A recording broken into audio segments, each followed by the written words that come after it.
Sailing to Byzantium by Yeats is one of his poems written in his later years.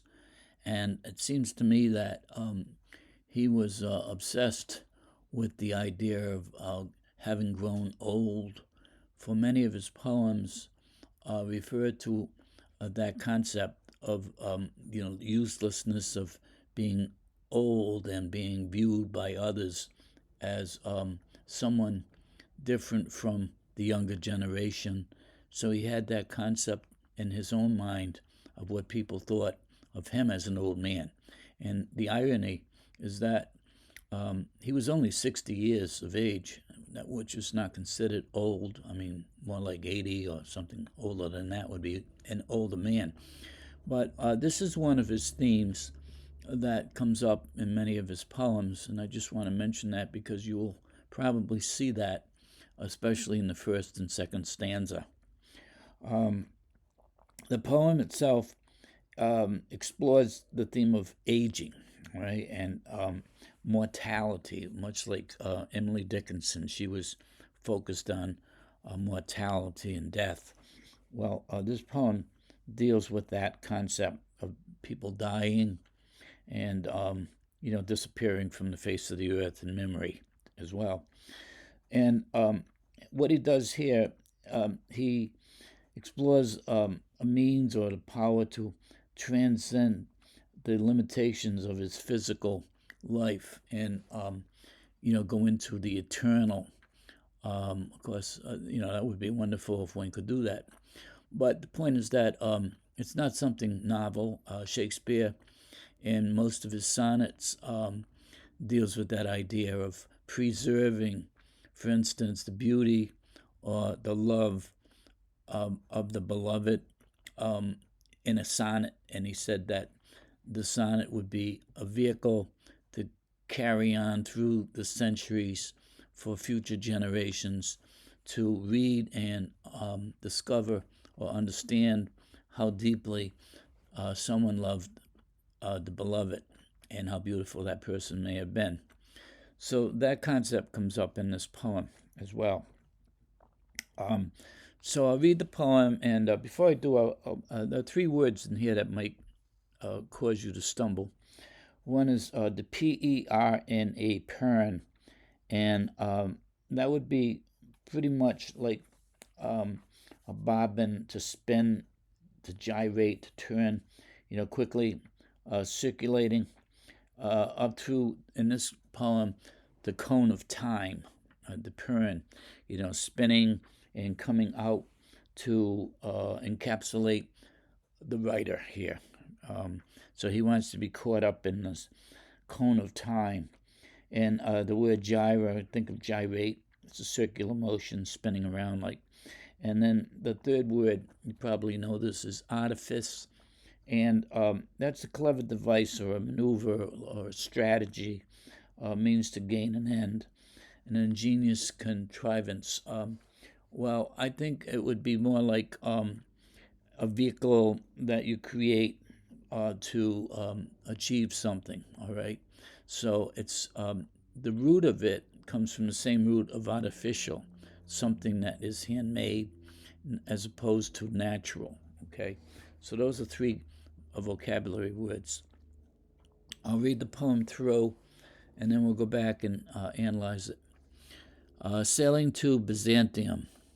And of course, Byzantium is the capital of the Byzantine Empire, Constantinople, place where east meets west, and known for its culture.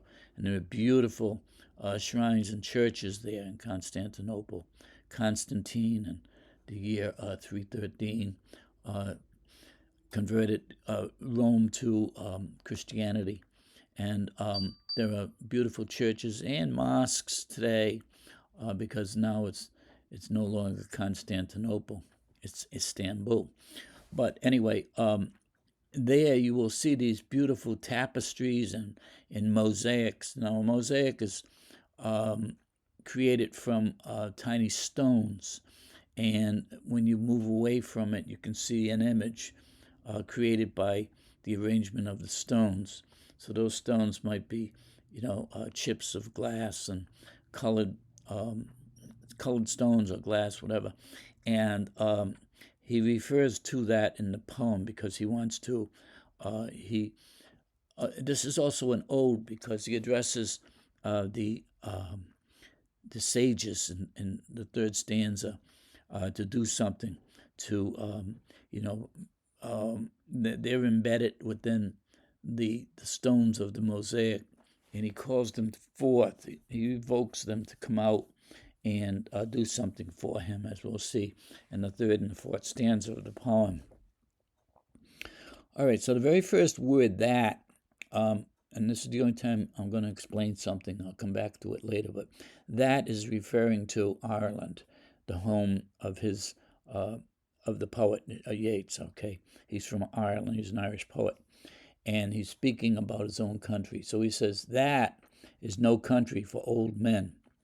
The young in another's arms, birds in the trees, those dying generations at their song, the salmon falls, the mackerel crowded seas, fish, flesh, and fowl, commend all summer long, whatever is begotten, born, and dies, caught in the sensual music, all neglect, monuments of untagging intellect.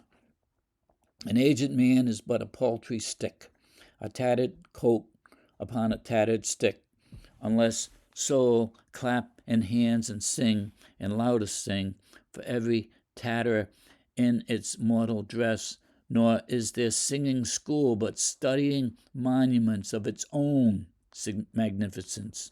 And therefore I have sailed the seas and come to this holy city of Byzantium.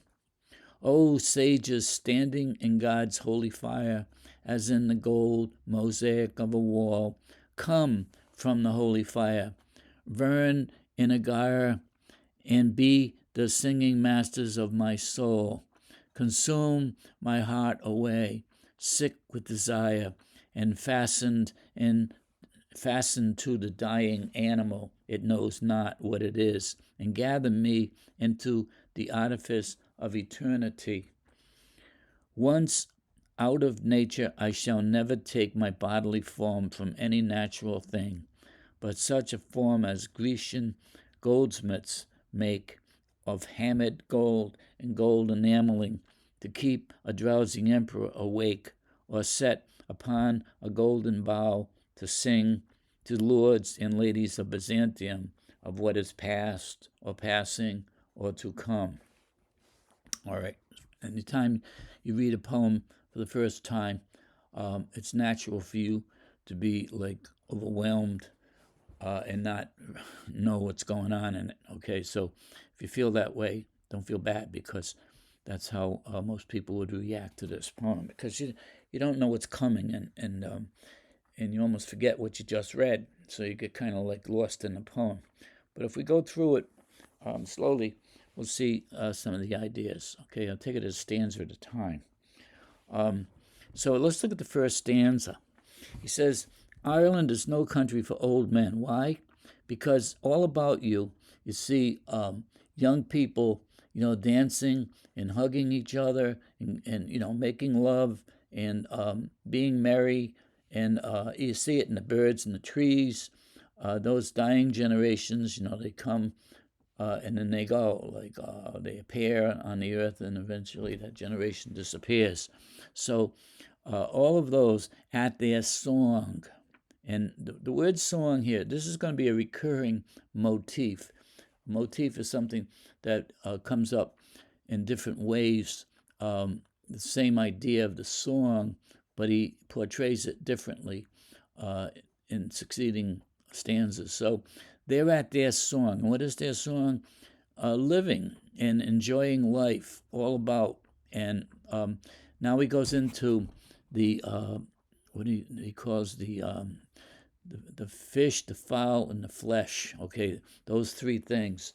So they all are engaged in this business of living, progenerating, procreating, and all of that. Okay, so it's the word fecund, F-E-C-U-N-D, captures that whole idea of, creating life and an overabundance of life all about. And he says, if you think about it now, go back to the first line, it's not a country for old men. Why? Because they can't enjoy in this. They consider themselves beyond their prime and no longer able to engage in all the merriment and love making and all that kind of thing. Okay, so the young generation, are at their song. And then he says the salmon, they swim upstream to their deaths because they eventually will die of exhaustion because they're fighting against the current. But why? Because they want to spawn, to lay their eggs for a new generation to come. So they give their lives.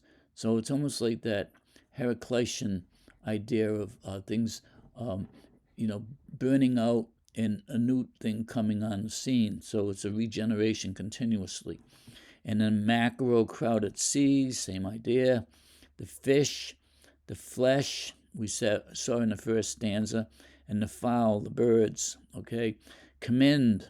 That one word means, they are full of life and to be commended for fulfilling their purpose in all summer long. Okay, this is what they were born for, and this is what they do. And whatever is begotten, eventually, it's begotten, and then it's born, and then it dies. In other words, the egg is hatched. The woman goes through her stages of pregnancy, begotten, and then born, and then it eventually dies. All are caught in the sensual music. All right, and then here he says, however, all neglect mountains of untagging intellect. I don't know if that word untagging, let me check that word. Unaging, that should be. Unaging intellect. Okay, it doesn't, continuous. I should have changed that before I read it. Okay, monuments of unaging intellect, all caught up in this music. So that's the first stanza. Full of life, full of regeneration, and the contrast is the first line. Not for the old men, no. Okay, what are they? They're tattered. They're tattered clothes upon a stick. He tells us later. Okay, an aged man is but a paltry thing. Okay, a tattered coat upon a tattered stick, unless that old soul clap his hands and sing, and louder sing. There's that motif of singing, bringing about new generations, life. For every tatter in its mortal dress, all right, for each other, nor is there singing school, but studying monuments of its own magnificence. So there's a contrast in those two lines. There's no singing school. Now, singing is, going after the aesthetics, the arts, okay? But that does not exist in Ireland, okay? What does exist? Monuments of its own magnificence. And what are those? Of its own is the key word there. Instead of, beauty found in art, we have these monuments in Ireland like Nelson's Pillar, which no longer exists. That was in the middle of O'Connell Street. But monuments to past deeds of wars and individuals who achieved magnificence of their own, okay? But that's not art, okay? Art is something that is all-encompassing for all of humanity, not just for the individuals living in Ireland, okay? And therefore, I'm leaving this country. And where am I going? I'm sailing the seas and come to the holy city of Byzantium.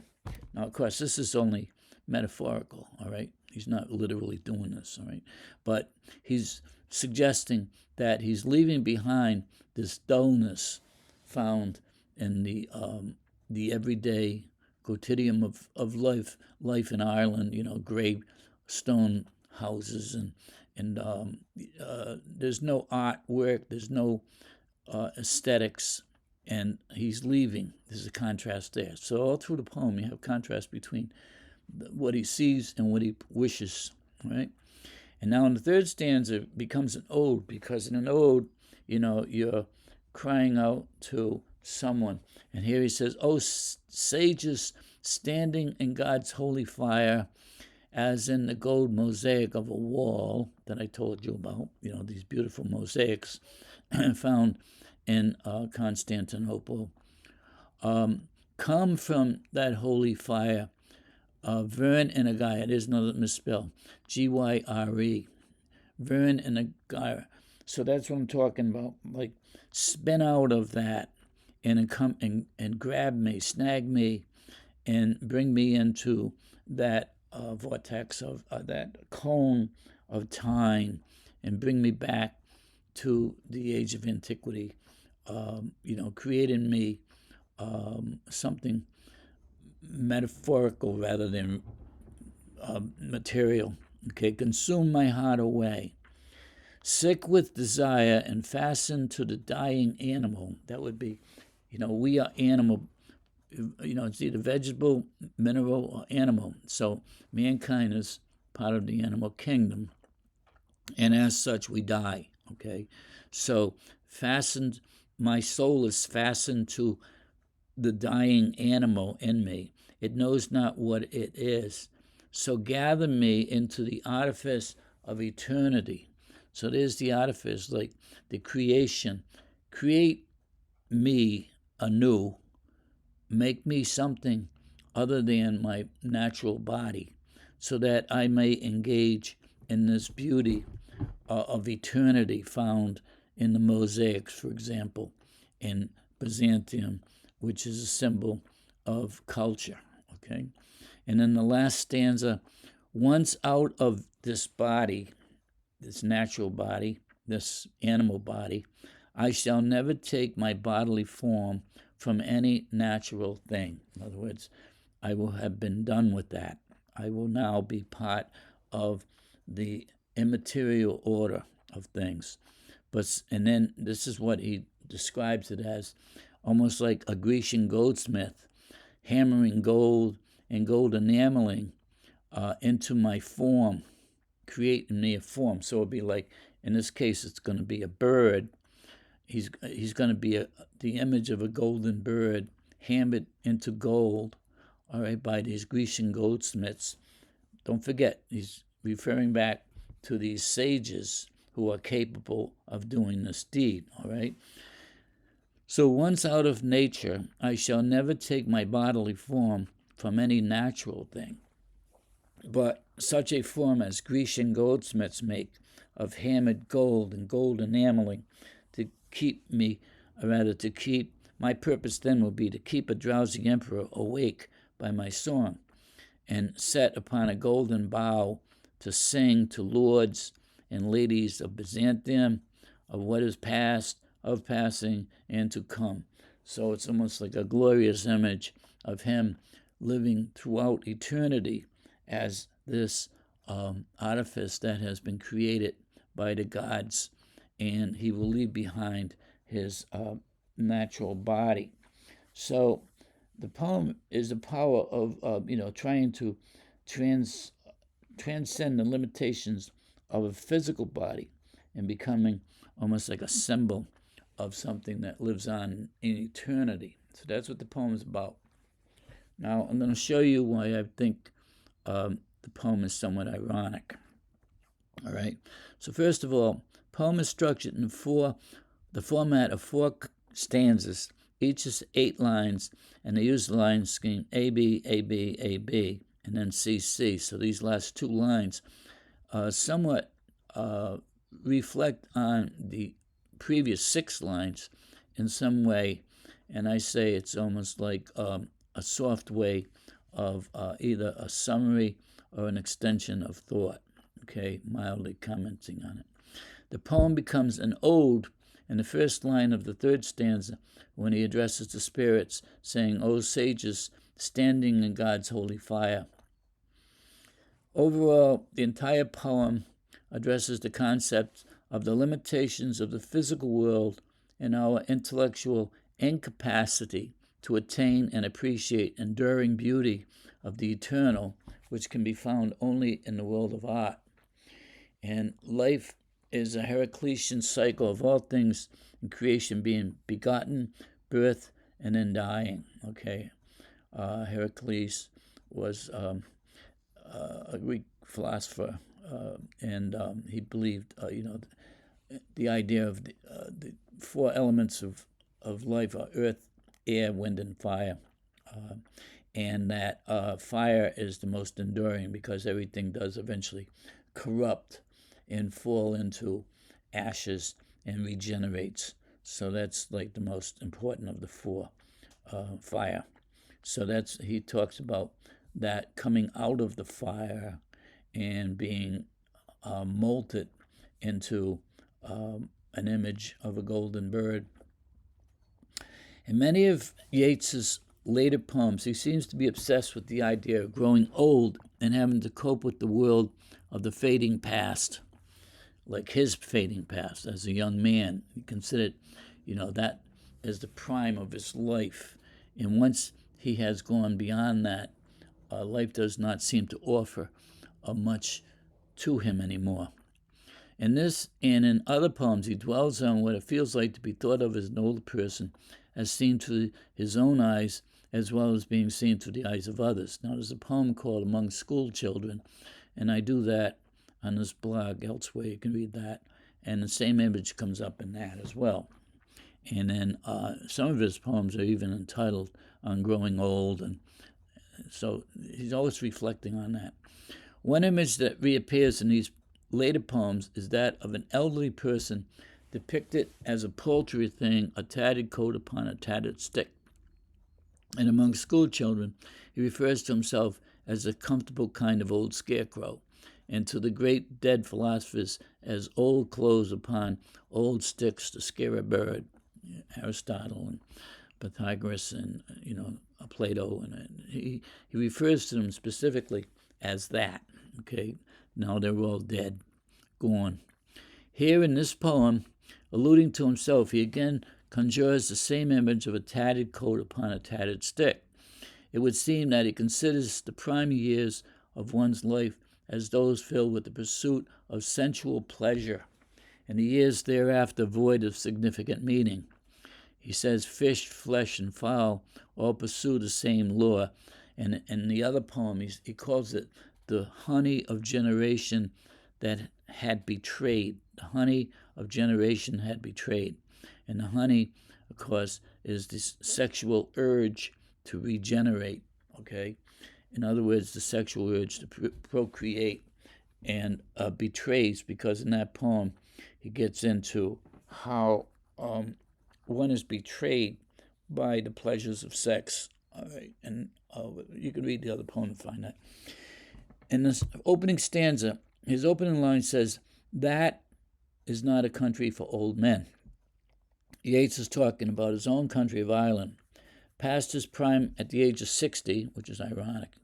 He speaks of everything around him in Ireland, reflecting an abundance of fecundity, the birds reproducing, the salmon chasing their deaths by swimming upstream to spawn and die of exhaustion, young people in the arms of each other.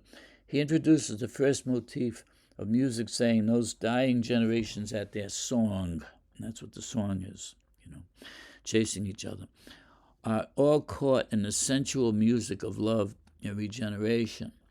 He then refers to that generation as monuments of unseeing intellect.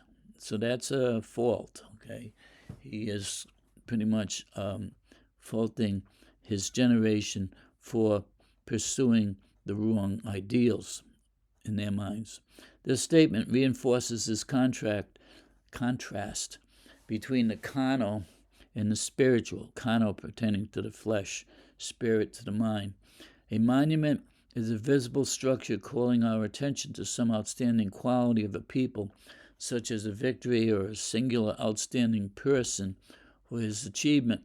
Here, Yeats is insulting his generation, faulting them for their interest in the carnal and their great fecundity, as opposed to chasing after pursuits of the higher intellect or the spiritual monuments of unaging intellect. The second stanza continues this thread, again emphasizing the void of or the emptiness of substance, referring to an old person as a paltry thing on a stick wearing a tattered coat. Yeats gives this as his reason for wanting to leave this venue, this place, Ireland, and sailing to Byzantium, symbolically saying he's turning to the world of culture and beauty as it might be found in the arts and mosaics residing within the churches and shrines of Constantinople, the Byzantine capital, where East meets West in the antiquities of the past. There one will find monuments of magnificence as opposed to the magnificence of his own magnificence.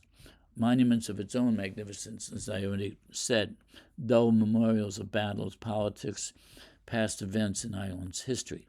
Okay, so monuments of magnificence pertain to the aesthetics, all right, to the culture. In this stanza, Yeats reprises the theme of singing found in the first stanza, now saying that here there are no singing schools in Ireland, lamenting the lack of spiritual growth, unlike in Byzantium, where there is an abundance of intellectual and artistic growth. Equating this growth with singing, he is saying in Ireland there's no place to cultivate the soul through the arts. There's no singing schools. Stanza 3, Yeats addresses the sages of the spirits of wisdom standing in the gods' holy fire, where they are refining and purifying themselves, and he beseeches them to come up from the fire and enter into his spirit to endow him with the spirit of the ages. He desires to leave behind his natural body and become consumed by the spirit and gathered into the artifice of eternity. Artifice, that they would make, something they would create that would carry him through the ages. These spirits he is addressing are found embedded within the stones of the beautiful mosaics found in the shrines. That's where he says, the gyres, the currents spinning, like the bobbins coming out and encompassing him and carrying him with them into the spiritual realm. These spirits he is addressing then are found inside the stones of the beautiful mosaics found in the shrines of Byzantium, stating that he abhors his natural animal state of existence, subject to this Heraclitean concept of birth, death, and regeneration. He desires to transcend his human form and be molded in gold into an artifice of eternity. All right, molded. He is willing to relinquish his mortal state as it exists in a mortal body, animal body, and to be remade into a molten artifice of eternity, a golden bird on a golden bough. This he refers to as an artifice of eternity. So that's what that's in. It's all symbols. Stanza 4, the final stanza, concludes with the speaker. There's an extra E on that word. See, I didn't proofread this. The speaker says that he will be content assuming the properties of the work of a goldsmith, being hammered gold and gold enameling. He concludes the stanza by saying that he will be set upon a golden bough to sing, there's that motif, okay, to lords and ladies of Byzantium of what is past or passing or to come. Thus, Yeats concludes the poem continuing the contrast between the mortal, as he alludes to his bodily form, a natural thing, and to the spiritual, transcending the physical world into the world of aesthetics. Yeats is obviously suggesting that the world of art is superior to the natural world in which we go about our daily mundane activities, the quotidian of our existence. Day after day after day, we do the same thing in the same place. So he wants to be elevated and risen above that into the spiritual realm. The poem may be considered good poetry when viewed from the perspective of its form and diction, reprise, and recurring motifs. Yeats's attempt to resolve his dilemma of feeling out of step as a member of the elderly in a natural world where all is teeming with the song of life and the spirit of fecundity. However, it is both ironic and invalid, which I tend to show you. He proposes to the reader that we are to accept this declaration that he abhors his natural state of animal nature, subject to the concept of begotten birth and death. Yet, he suggests that by becoming an artifice of eternity will win the day. The very word artifice suggests artificial, something made by hands and therefore contrary to the real. History demonstrates how empires rise and fall, as seen in Egypt and Greece and Rome, as well Byzantium. Things of the natural order crumble and pass away. Ozymandias by Shelley, if you read that poem, you know what I'm talking about. From this viewpoint, his closing couplet carries a note of irony, for one day the lords and ladies will no longer be listening to the fine music of his own, and his own music as well will be gone. One might call to mind the story of the Nightingale by Hans Christian Andersen about the Chinese emperor who was enamored by the beautiful song of a nightingale which dwelt in the garden of his palace. He commanded that the bird be found and brought within the palace. A young girl did. She found him and did that. The emperor made the bird a guest of the court. Soon after, the emperor received the gift of a jeweled nightingale, an artifice, that also sang. The real nightingale soon felt unwanted because the emperor listened to the mechanical one day after day and never tired of the music of that one. So the real one flew away. Soon the artificial bird wore down, but after repair, it could be played only once a year, because the gears are all fragile. 5 years later, the emperor fell deathly ill and was shown the deeds of his past. The emperor longed for the artificial bird to sing to him, but it couldn't, to restore his health, but to no avail. It remained silent. Suddenly, a song was heard through the window, and it was the real nightingale, perched, restoring the emperor's health. So, they're kind of like the opposite of what Yeats is saying here, okay? All right, now, with that analysis, let's look at it one more time. That is no country for old men, the young in another's arms, birds in the trees, those dying generations at their song, the salmon falls, the mackerel crowded seas, fish, flesh, or fowl, commend all summer long. Whatever is begotten, born, and dies, caught in the sensual music, all neglect mountains of untagging intellect. Can't remember that word again. Unaging intellect. An aged man is but a paltry thing, a tattered coat upon a tattered stick, unless so clap in hands and sing, and louder sing, for every tatter in its mortal dress. Nor is there singing in school, but studying monuments of its own magnificence. And therefore I have sailed the seas and come to the holy city of Byzantium.